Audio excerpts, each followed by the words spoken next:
This hour is brought to you by Tata's all-new Vista sedan and Bikaram. Break के बाद एक बार फिर आपका स्वागत है। चर्चा जारी है, क्यों मंत्री पर मेहरबान है सरकार। हमारे साथ दो खास मेहमान स्टूडियो में है, समाज सेवी अभय पुरोहित जी और साथ ही विवेक कालिया जी। विवेक जी, जिस तरह से ब्रेक पर जाने से पहले चर्चा जारी थी, लाभ के पद का सवाल था, क्या मंत्री की संस्था को और किसी तरह का भी लाभ बाहर से मिलता है? जैसा सूचना के अधिकार में हमें जो बैलेंस शीट सूचना के अधिकार के समय संस्था द्वारा जो आवासन मंडल में रखी गई थी वो उसमें प्राप्त हुई है। उसमें सन 2008, 2009 और 2010 की बैलेंस शीट लगी हुई है। उसमें तीनों सालों के अंदर अलग अलग जब इन्होंने दान प्राप्त किया है, जितने भी रुपए का दान प्राप्त किया है, लाखों रुपए का दान है उसमें, तो लाखों रुपए का जो दान प्राप्त किया है, एक तरफ आप संस्था के नाम से दान ले रहे हैं और संस्था के चेयरमैन भी हैं, दूसरी तरफ आप मंत्रिमंडल में बैठे हैं, राज्य का प्रभार भी है आपके पास में, तो इस प्रकार से ये दो काम साइमल्टेनियसली नहीं चल सकते हैं। ये कोड ऑफ कंडक्ट का सीधा सीधा उल्लंघन है और इस बिना पे ही ये उल्लंघन के कारण ही ये जांच का विषय बनता है और इस कारण से ही ये जितने भी विपक्षी धर्म जिनको निभाना चाहिए उनको आगे बढ़कर इस्तीफा मांगना चाहिए और कहीं ना कहीं इसकी जांच एक निष्पक्ष व्यक्ति से करा के पता कर लेना चाहिए कि ये दो काम कोड ऑफ कंडक्ट में लागू होते हैं क्या। मेरे हिसाब से तो नहीं लागू होते। बिल्कुल बिल्कुल, बड़ा सवाल है। भाजपा ने भी इस बारे में सवाल खड़ा किया है। भाजपा ने मंत्री से इस्तीफे की मांग की है। क्या कहा भाजपा नेताओं ने, आइए सुनाते हैं आपको।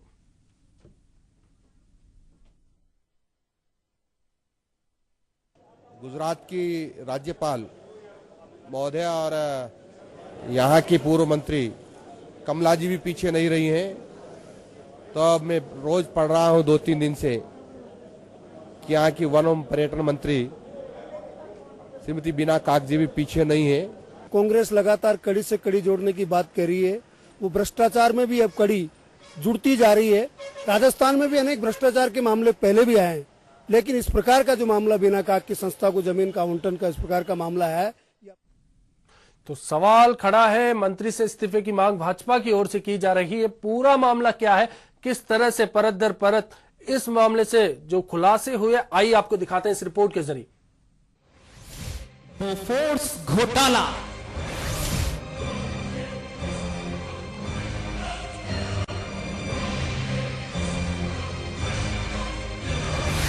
चारा घोटाला,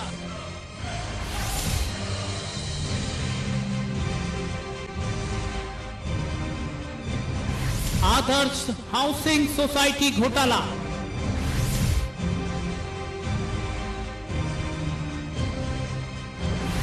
टू जी स्पेक्ट्रम घोटाला,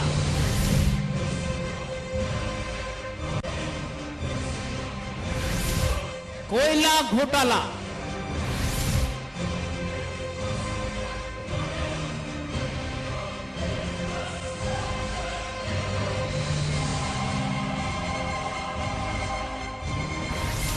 और अब राजस्थान में जमीन घोटाला।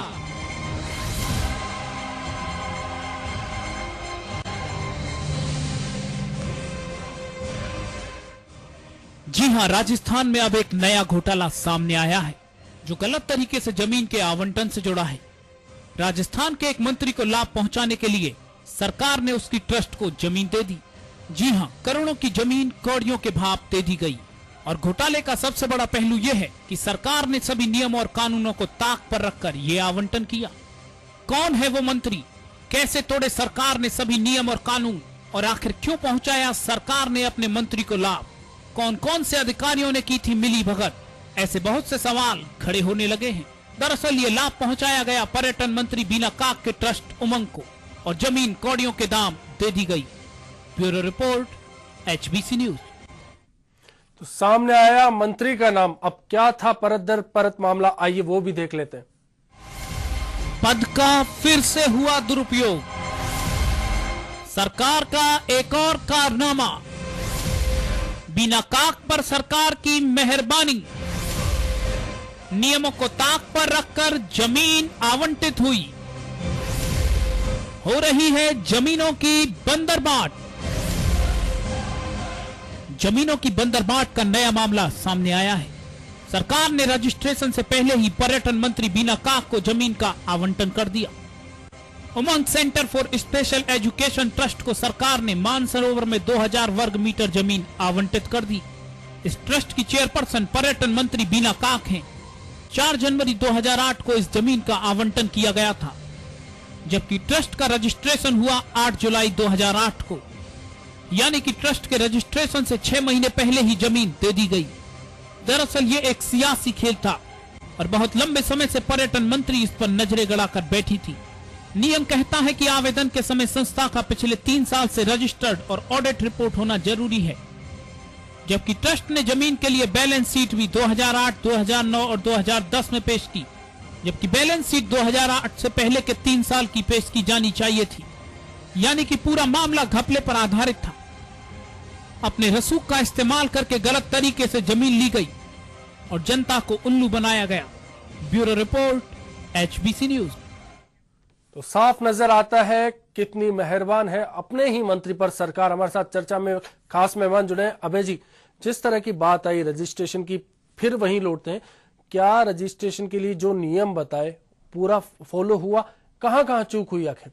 देखिए, इन्होंने सबसे पहले जो इस रजिस्टर्ड संस्था को रजिस्टर्ड कराया, उसमें इन्होंने 2 जनों में ही संस्था का ट्रस्ट बना के इसको रजिस्टर्ड करा लिया।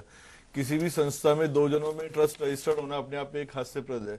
कम से कम 7 जनों का ट्रस्ट में होना आवश्यक है, और उसमें भी 2 जनों में एक जना चेयरपर्सन बन गया और एक जना मैनेजिंग ट्रस्टी बन गया। और उसमें भी ये शर्त रखी गई कि साहब अगर दोनों में किसी प्रकार का कोई विवाद होता है तो विवाद का हल जो है बहुमत के आधार पे होगा। बहुमत कैसे होगा? 2/3 मेजोरिटी से। 2 जनों के बीच में 2/3 मेजोरिटी कैसे होगी? कि बीना काक ने इसका वीटो पावर अपने पास रख लिया कि अगर दोनों में कोई विवाद होता है तो जो चेयरपर्सन है उसके पास में वीटो का वो होगा। दोनों हाथों में लड्डू साफ नजर आ रहे थे मंत्री के। कितना ब्यूरोक्रेसी की भी साथ आई कि जिस तरह से मंत्री के दबाव में लगातार फाइलों को सरकाया गया, क्योंकि जैसा कि आपने बताया 2008 में मामला ठंडे बस्ते में डाल दिया गया था, जिस तरह से लगातार नोटिस पर नोटिस दिए गए और बाद में पैसा नहीं पहुंचाया गया मंत्री की ओर से। जब पूरा नहीं, तो क्या बाद में पैसा पूरा पहुंचा दिया गया? क्या पूरी फीस जमा कर दी गई, या फिर जितना जो संस्थानिक दर की बात की जा रही, क्या पूरी मंत्री ने जमा कराई? नहीं, संस्थानिक दर जो मूल में आवंटन के लिए तय की गई थी वो राशि जमा नहीं कराई गई। उस जमा कराने के लिए कई बहानों का आधार लिया गया, पर जब जमा कराई गई 9/9/2011 को वर्तमान सरकार के द्वारा आवंटन किया गया, वो केवल मात्र 352 रुपए प्रति वर्ग मीटर के हिसाब से था और 7,40,000 बनता है लगभग। तो वो उस हिसाब से उन्होंने जमा कराया है। अगर इतने सस्ते में जमीन आम आदमी को मिलती हो या समान उद्देश्य के लिए काम करने वाली संस्थाओं को मिलती हो तो भगवान भला करे ऐसी सरकार का, सबको जमीनें बांटे, वो कहां दिक्कत आ रही है। पर यहां पे तो हालात दूसरे हैं। अंधा बांटे रेवड़ी, फिर अपनों को दे। वो अपने ही अपनों को दिए जा रहे हैं, अपने दूसरों के लिए। या ऐसा अच्छा काम करने वाली संस्थाएं और भी बहुत हैं, दिशा है, प्रयास है, गंगानगर में, जोधपुर में इस प्रकार की बहुत सारी संस्थाएं काम कर रही हैं। जयपुर में भी आनंदीलाल पोद्दार संस्थान, मूक बधिर संस्थान है, आरमोल भी इसके लिए सहयोग और काम करता है। तो ये तो एकमात्र संस्था नहीं है, अन्य संस्थाएं बहुत हैं। क्या जब जमीन आवंटन हो रहा था एम्पावर्ड कमेटी के पास ये तमाम दलीलें दी गई थी, या फिर कुछ और तथ्य वहां पेश किए गए? एम्पावर्ड कमेटी ने तो ब्यूरोक्रेसी ने जो उनको तस्वीर रखी सामने, वो ब्यूरोक्रेसी की जांच तो और भी प्राथमिक रूप से जल्दी होनी चाहिए कि उन्होंने एक पक्षीय तस्वीर ही क्यों रखी वहां पे। और उसके ऊपर भी निर्णय लिखते वक्त ये कह रहे हैं कि एकमात्र ऐसी संस्था है उमंग जो इस डिसेबल्स के लिए काम करती है, या इसको हिंदी में बोलना चाहिए मानसिक विमंदित निशक्त जनों के लिए। ये एकमात्र संस्था बताइए, तो क्या अन्य संस्थाएं कुछ भी नहीं कर रही हैं? यह प्रश्न खड़ा हो रहा है एम्पावर्ड कमेटी के ऊपर कि एम्पावर्ड कमेटी अगर इस स्तर पे उतर के अपने मंत्रिमंडलीय सहयोगी का लाभ पहुंचाने के लिए उसके लिए मंत्रिमंडल में अनुशंसा कर रही है, वो भी 10% की दर पर, लानत है। एक और बात सामने आती है कि जो पत्रावलियां थी वो राज्य सरकार ने खुद आगे से मंगवाई। देखिए, इसमें पत्रावलियों के लिए जो है बार बार ये कहा गया है कि इन पत्रावलियों को तुरंत भेजा जाए, पेश की जाए। फाइल बार बार तलब की गई, तो राज्य सरकार के द्वारा, यूडीएस सेक्रेटरी के द्वारा इस प्रकार की इसमें जांच के आदेश भी दिए गए एक कमेटी बना के। लेकिन उस जो कमेटी बनी उसकी जांच हुई नहीं हुई, उसको दबा दिया गया। और उसके बाद में आवंटन निरस्त हुआ, उस निरस्त उसको भी दबा दिया गया। और फिर अचानक एक दिन में ही फाइल जो है 2 साल 3 साल वो फाइल बिल्कुल डंप रही। और जैसे ही वो फाइल आई एम्पावर्ड कमेटी में गई, अपने कैबिनेट सब कमेटी में गई, वहां से अपने पास कैबिनेट में गई, तो वो इतनी जल्दी उसके ऐसे पर लगे जैसे वो फाइल उड़ती हुई गई।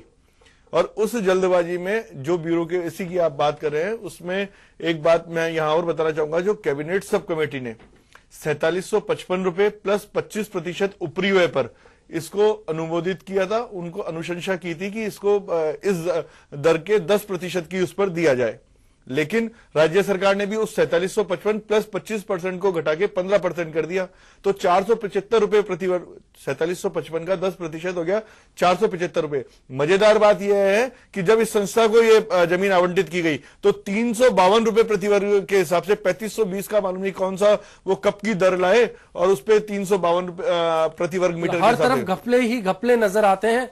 बिल्कुल बेश जी, चर्चा को जारी रखेंगे। हमारे सहयोगी आशीष इस वक्त फोन लाइन पर जुड़ चुके हैं। जी आशीष, क्या कहना चाहेंगे? जिस तरह से पूरे तथ्य सामने आए हैं, सरकार साफ तौर पर मेहरबान नजर आती है मंत्री को लेकर। जी बिल्कुल सही कह रहे हैं, क्योंकि जिस तरह के तथ्य सामने आए हैं, जो ये ट्रस्ट है, इसका ट्रस्ट को रजिस्ट्रेशन से पहले जमीन का आवंटन किया गया और 2000 वर्ग मीटर जमीन का आवंटन जो 2008 में किया गया, जबकि ट्रस्ट का पंजीयन जुलाई 2008 में हुआ, जनवरी में ट्रस्ट को जमीन मिल गई।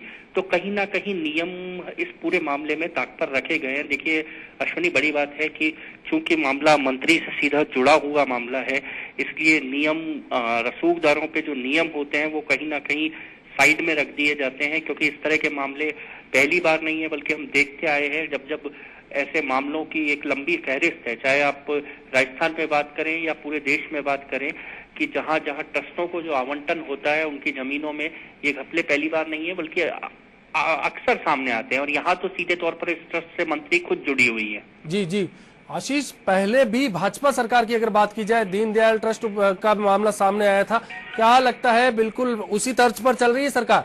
बिल्कुल, लगभग वैसा ही मामला है जो दीनदयाल ट्रस्ट का मामला हुआ था।